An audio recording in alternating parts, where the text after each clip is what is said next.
here's my point of view.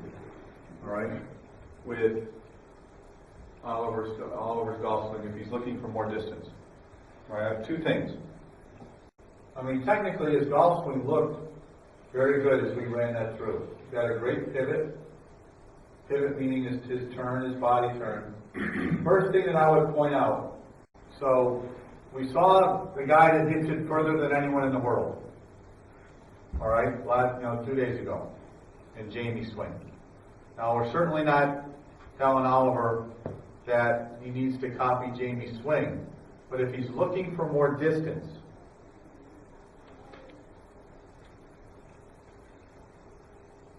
that area right there would be my first suggestion. Okay? Jamie's golf swing was like this. Okay? Almost a swing and a half. Oliver's swing, even though it's a driver, is ever so slightly short of parallel to the target line. That would be the look of someone on the PGA Tour that has distance to burn. Tiger Woods, Greg Norman, Davis Love. You know, guys that are trying to tighten it up because they've got plenty of distance. They're worried about hitting it inside this room. Okay? Okay, so to me, this look right here, right in here, with his right arm, as he comes into the golf ball, right arm is it's into his side. It kind of stays into his side, and it almost delays the release of his hand. And he kind of gets through a little bit more with his right shoulder as he comes through. Go ahead and slowly run it through, Fabian. Watch on the right side. See, right in there. Now let it go again. That arm's still a little bit this way for too long. I would tell him, if he's looking for more distance, I would tell him to let it go a little bit up here.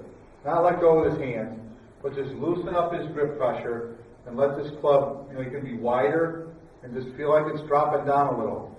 And when it drops down a little, it's going to kick this way. Martin was talking about this with kind of the whip. It kicks down and then it can kick into the golf ball. He needs, to me, just without seeing him hit outside and just looking at this, he needs a little more kick. He needs a little bit more let it go and then let it go down here.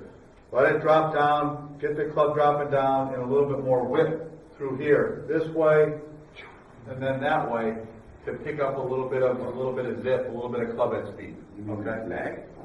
No, to me, he lags a little too long with his right arm.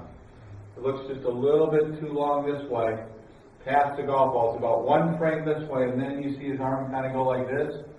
He needs to look a little bit more this way at the golf ball, so the club is releasing a little bit more right in here, and he doesn't have to chase it with his right shoulder.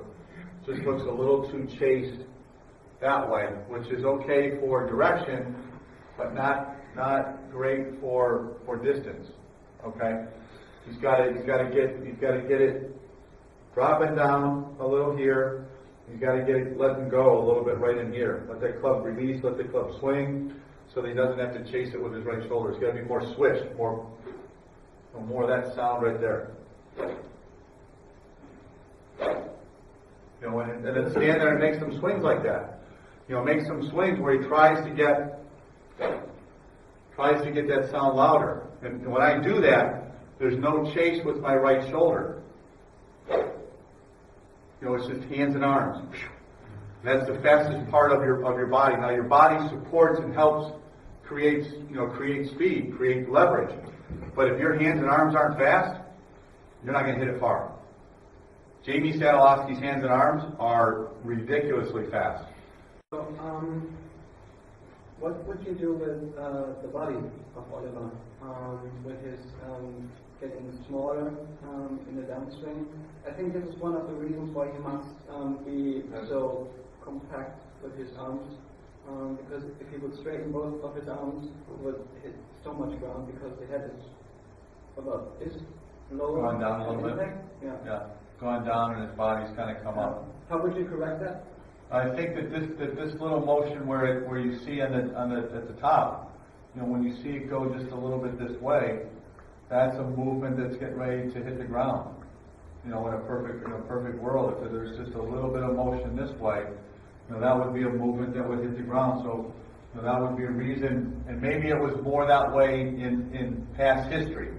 Okay, maybe we don't see it as much here, but maybe in past history it had a little bit more of this, and so then he needed the, you know, the body to come like that. So, you know, certainly with this body, I would just, the first thing what I would say is keep your head up, keep your head back, and keep your butt out.